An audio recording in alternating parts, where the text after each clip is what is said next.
이번에는 우리가 계통적 표본 추출법인데, 이 계통적 표본 추출법이라고 하는 것은 여기에 보시는 바와 마찬가지로 모집단에 일련 번호를 부여를 해서 표본 추출 간격을 우리가 정합니다.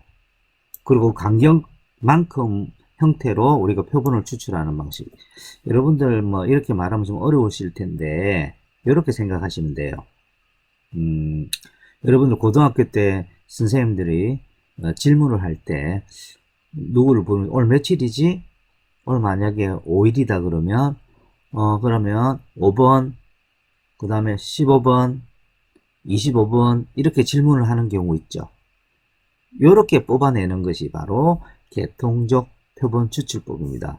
우리가 표본 추출 간격을 아까 5번, 10번, 5번, 15번, 25번 끝자리가 5번인 형태로 우리 간격을 정해서 그 간격만큼 표본을 추출하는 그런 방식이 계통적 표본 추출 방식이다. 이렇게 보시면 되겠고요. 그 다음에 우리가 집락 추출법은 뭐냐면 일단 내용은 이렇습니다. 모집단의 구성 단위를 자연적 인위적으로 몇 개의 집락으로 나누고 난 다음에 무작위 추출해서 추출된 집락을 전수조사한다. 조금 어렵죠. 이걸 제가 간단하게 좀 설명을 드리면 이렇습니다. 예를 들어서 이렇게 봅시다. 시골에 있는 학생의 모의고사 성적과 도시 지역에 있는 학생의 모의고사 성적의 차이가 있는지, 또 어느 쪽이 더 높은지에 대한 연구를 한다고 봅시다. 그죠? 그러면 시골에 있는 시골이 어디냐라는 거죠. 뭐 간단하게 예를 들어서 뭐 불경 같은 경우 밀양, 뭐 삼랑진, 그죠? 뭐 기타 등등의 어떤 데가 있겠죠. 여러 지역이 있을 겁니다. 그 중에서 어떤 보자기에다 밀양, 삼랑진, 뭐 어느 지역 이렇게 했습니다. 그래서 한 지역을 뽑습니다. 마치 단순 무작위 추출법처럼. 그래서 뚝 뽑았어요. 뽑았더니만 밀양이 걸렸어요. 그죠? 밀양에도 어떻게 되죠? 또 여러 개의 고등학교가 있겠죠. 그죠? A 고등학교, B 고등학교 있겠죠. 그런데 딱 뽑았더니 A 고등학교에 걸린 겁니다. 그죠? A 고등학교.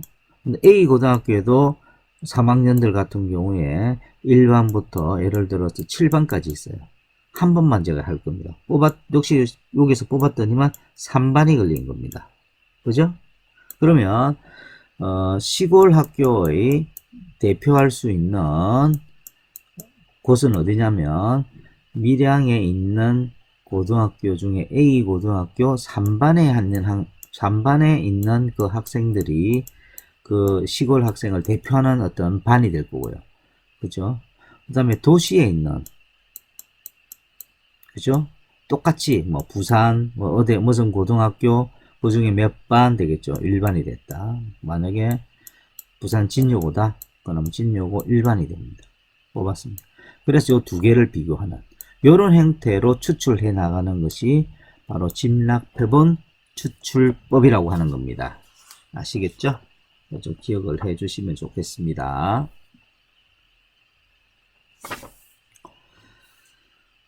그 다음에 이제 우리가 변수 측정 척도라고 하는 것이 있는데, 먼저 측정이라는 것이 뭐냐라는 것이죠. 측정이라고 하는 걸 뭡니까?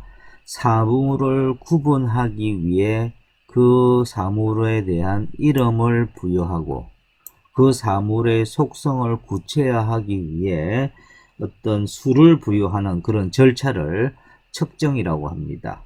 그래서 예를 들어서 성별이다. 그럼 남녀 이렇게 정하고, 혈액형 같은 경우 AB, ABO형 이런 것들이 하나 측정할 수 있는 어떤 내용들이라고 보시면 되겠죠. 문자로 이렇게 표현되기도 합니다. 그런데 척도라는 것은 뭐냐면 요 측정값들 있잖아요. 요 남녀 뭐 이런 거, 이 측정값들이 가지는 성격을 구분하기 위해서 만든 것이 척도입니다. 그래서 측정값들이 가진 성격을 구분하기 위해서 우리가 척도를 만드는데, 예를 들어서 왜 그럼 이런 척도라는 것을 사용하게 되느냐. 그 이유는 뭐냐라는 것이죠. 측정 값들의 성격에 따라서 자료를 분석하는 방법이 틀리기 때문에 척도에 대한 내용을 알아야 된다라는 것이죠. 그런 부분들. 그래서 특히 이제 이 척도에는요, 이렇게 네 가지 척도로서 이루어져 있습니다. 그래서 특히 이 명목 척도와 서열 척도를 합쳐서 우리가 질적 척도라고 합니다. 질적 척도라고, 간격 척도와 비율 척도를 합쳐서 양적 척도라고 합니다. 글씨가 됐네. 양적 척도라고 합니다. 그래서 질적 어떤 데이터 값, 양적 데이터 값, 양적 자료, 이것은 뭐냐? 한마디로 수치화할 수 있느냐 없느냐, 즉 수치화할 수 있다라는 이야기는 사칙 연산이 가능할 것이고요. 수치화할 수 없다라고 하는 것은 계산이 안 된다라는 겁니다. 즉 범주화되어 있다라는 것이죠. 그래서 예를 들어서 크게 요 명목과 서열을 척도 같은 경우는 계산이 안 된다. 그래서 질적 데이터라고 우리가 이야기를 하고, 간격 척도와 비율 척도 같은 경우에는 계산할 수 있는 그런 데이터 값이기 때문에 양적 데이터 값이라고 이야기를 합니다. 그래서 오늘은 요 부분만 간단하게 설명을 하고 다음 시간에 좀 더 자세하게 설명을 제가 드리도록 그렇게 하겠습니다. 여기 보시면 명목 척도라는 것이 있는데, 명목 척도는 뭐냐면 특정 대상자의 특성이나 성질을 상호 배타적인 범주, 한마디로 범주로 나타내는 겁니다. 예를 들어서 당신의 지역은, 당신의 혈액형은, 당신의 성별은, 이런 오는 거 있죠. 계산이 되는 겁니까? 아니죠. 이런 것을 명목 척도라고 하고, 여기 있는 서열 척도라고 하는 것은 그 가지고 있는 어떤 값이 어떤 특성의 상대적 크기에 따라 순서로서 우리가 구분할 수 있는 그런 척도를 우리가 서열 척도라고 합니다. 그래서 보통 물을 때 당신이 생각하기에 당신 성적은 어떻게 됩니까? 뭐 좀, 나쁨, 보통, 뭐 이렇게 쭉 표시하는 거 있죠. 서열이 표시되죠. 그런 것들에 대한 내용들이 서열 척도다라고 보시면 되겠고요. 여기에 있는 간격 척도라고 하는 것은 다른 말로 우리가 등간 척도라고도 합니다. 그래서 순서를 정할 수 있는 구분 외에 서로 이웃하는 순서의 간격을 알 수 있는 척도를 우리가 간격 척도 또는 등간 척도라고 하는 것인데, 여기에서는요, 절대적인 0이 존재하지 않는다라는 부분을 좀 이해를 해 주시기 바라고, 비율 척도는 간격 척도와 거의 같은데 절대적인 0이 존재한다. 무슨 말이냐? 간격 척도는요, 이런 거죠. 온도와 같은 겁니다. 예를 들어서 오늘 20도인데요. 예를 들어서 어제가 10도였었어요.